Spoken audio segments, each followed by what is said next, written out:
Hi, it's Driftomaniacs here, and this is my Losi Baja Rey review and unboxing. Saw this in my local hobby store. That's F M Hobbies in Flanders, New Jersey. Link below the video. Should be interested in a car like this. They very kindly loaned me this one for you guys and girls to have a quick peek at. It's a 1/10 scale, four-wheel drive, brushless desert truck. Comparable with the Traxxas Slash, but this thing does 45 miles an hour out the box with the optional 3S battery. Long travel suspension on the rear, which you're going to see in just a second. Ready to run. Now, key thing on here, ready to run. Little asterisk down here saying needs a battery and a charger. This is great to see. So many kits on the box say ready to run. You get them home, there's no battery and charger. You know with this, you need to buy a battery and charger from the outset. So, what's there to love about this truck? Well, the 45 miles an hour speed puts it on a comparable basis with the Traxxas Slash. It certainly easily beats the Axel Yeti on speed, which I've speed tested with a 3S pack at 33 miles an hour. So what is there to love about the Losi Baja Rey? Well, one key feature it comes with is active vehicle control. This is effectively like traction control for your RC car. It enables it to accelerate faster on loose surfaces, you reach high top speeds, and it can corner much faster as a result, and it has much more stability as a result. You can dial in the level of vehicle control that you want on this from mile to world if you want to let things hang a bit loose. Anyway, let's see what's inside the box. Well, just sliding the car out of the box, comes out as one whole unit with everything in there, nothing left at all in the box whatsoever. It looks just as good as it did do in the shop. Well, first thing I would say is this body looks eye-poppingly good. It looks a pretty scale featured throughout.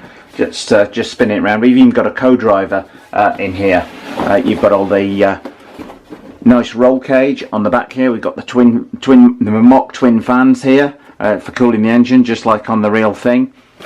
All of this bodywork is pretty much just like the real race cars are. It is extremely to scale, to use the cliched word there. All the body stickers and everything just like on one of the original race cars. This is just eye-popping. I really hope that comes out well in the video. Well, I've just removed the car, so I'm just going to dig inside the box here and see what goodies we get included. Well, in that under tray, you've got everything else that's included with the car. As I said, it doesn't come with a LiPo or nickel metal hydride battery or charger. You do need those separately. Clearly states that on the outside of the box. What it does come with is transmitter batteries, so you are ready to go if you've already got a battery and charger. Comes with the Spectrum DX2 E radio. You've got steering trim on here, throttle trim, bind button, power on and off on here. We've got our active vehicle control here, where we can dial in the level of traction control that we want. So as I said, you can go from mile to world. You can have the thing under full control or letting the back end rip loose a bit. And you've got steering and throttle reversing on the top there. All in all, nice little transmitter. Love the Spectrum ones. We've got our instruction manual here, which I'll have a read through later. A miscellaneous plastic part. Again, need to open that up and have a look in those. So that's all it comes with inside the box. So what is there to love about the Losi Baja Rey?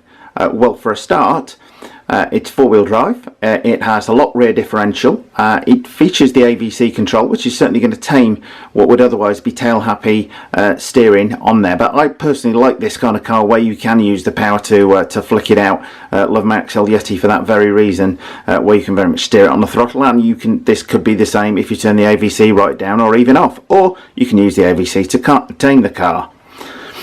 It'll take a 3S pack and do over 45 miles on an hour with running the 3S on there. Hopefully, I'm going to go top speed test and put the GPS on this at some point in the near future. So looking forward to seeing if it does what it says on the box and hits that 45 miles an hour. Gut feel is it will do. It's quite a lightweight car, although everything feels very rigid, very strong on there. The whole thing feels very well built. Love this bolted on body. So what's the first thing that jumps out about this car to me? Well, for one thing, it's unlike just about anything else in that the fact that all of the body is permanently attached to the car. If you want to move it, you're going to have to use a hex wrench to take all of these points off. So it can be removed if it's damaged and put back on again, but the whole bodywork here, everything very firmly fastened on, no clips to remove, anything at all like that. Second thing I noticed is this. you've just got, wait for it, this huge suspension travel on here. The first thing I would say as well is this thing screams quality. This is good. I mean, the proof will be in the pudding when it's driven outside, but initial impressions are this is a very well built car. You're getting a quality product for your money here, I would say. Obviously the proof will be in the running of the thing. Just initial impressions, the whole thing is pretty rock solid here. Okay, at the back, so try and check that suspension travel out there. Fairly impressive. You got the 4-link setup in the back there. Now you're thinking, okay, if the body's on there, how the hell do I get access to everything inside? Whoa, the bottom's all locked up. There is a little battery compartment down here. Just going to zoom in on it. Well, here is where the battery goes in, and that is where it connects to. All you do to open it is slide this to the side. The battery goes in a slot down there. Hopefully that comes out on camera, and then your connector just goes in on there. That locks it down nice and tightly in there. So how do we power on?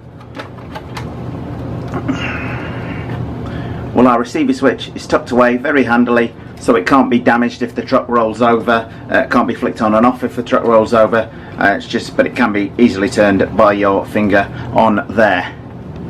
Well, looking at the car from the rear here, you can see just how much suspension travel we've got. We've got the gigantic shocks either side. Not quite sure how much ground clearance this thing has got on, but certainly off the jumps this thing is just going to be awesome. I can tell that you from the outset. Nice solid plastic all round. Got a good sturdy feel to pretty much everything on the car. 4-link setup on the back here. We have got the locked rear diff on here, so you're very much going to be able to steer this thing on the throttle if you want to. As I say, this car is fitted with AVC, which is certainly going to tame the tail happy nature that it would otherwise have if it had no AVC on here. So it's certainly going to corner, I would suggest, far better than a Yeti would do with the AVC fitted on there. Just going to have a quick look around the car now. I'll take the camera off because the bodywork, as I say, doesn't come off. Got our zoom in on the suspension there, either side. We got our receiver switch there. It's very handily located, out of it, easy to reach, yet can't be knocked around when the car rolls on its roof, etc. Just a quick look inside at our drivers there. Awesome little scale setup. Let's have a better look at the front in there. And there our boys sat inside there on the Losi Baja Rey. Moving around to the front, as I say, we've got 4-wheel drive all round. Hopefully you're getting a good impression of the bits of the car that we can see. Underneath we have this awesome metal skid plate chassis. Again, this looks a very high quality item. Now it looks like stainless steel to my mind. Underneath this tray that unscrews there, you've got the motor. Not going to undo that, as no need to at this point. Just looking down there again at the rear axle. And you've got this superb tube chassis frame. You can see there the bodywork is attached on the various points throughout on the inside. All in all, a very high quality item. The price point does reflect this, but then you get what you pay for. This thing doesn't weigh an awful lot at all. Very surprised. Yet at the same time, everything feels pretty strong and rigid on it. Now obviously the proof will be in the pudding when it's going over jumps and how durable it will be, etc. Certainly feels more solid than my axial Yeti does. I'm very impressed with the look of the thing, so I can't wait to see this run outside, and hopefully we will have a runtime video of that coming up during the course of the next week. As these are new to the market and in fairly short supply, but I do have an inside track that we're going to be able to get some footage of this one soon. So if you like this video, please do subscribe. Any comments or questions about the car, I'll do my best to answer them. And sorry not to be able to show you more detail of the inside of the car, but as you can see from all aspects on the outside, this is an absolutely superb vehicle. It's fairly light as well. I know there's no battery in there, but the thing has a solid feel, yet at the same time it's got a very nice weight to it. Should absolutely fly over bumps, I would think, with this weight. It really is going to take off. Can't wait to see this thing in action. Well, I hope you like this short review of the Losi Baja Rey, and you should be able to get one from your local hobby store. This particular one was loaned to me from F M Hobbies in Flanders, New Jersey. Should you want one of these, then please do contact them using the link below the video. Any comments or questions on the car, please do ask away, and if you like the video, please subscribe. Many thanks for watching. Many thanks to F M Hobbies of Flanders, New Jersey for the loan of this Losi Baja Rey. If you want one of these, please do contact them for more details. Thanks for watching.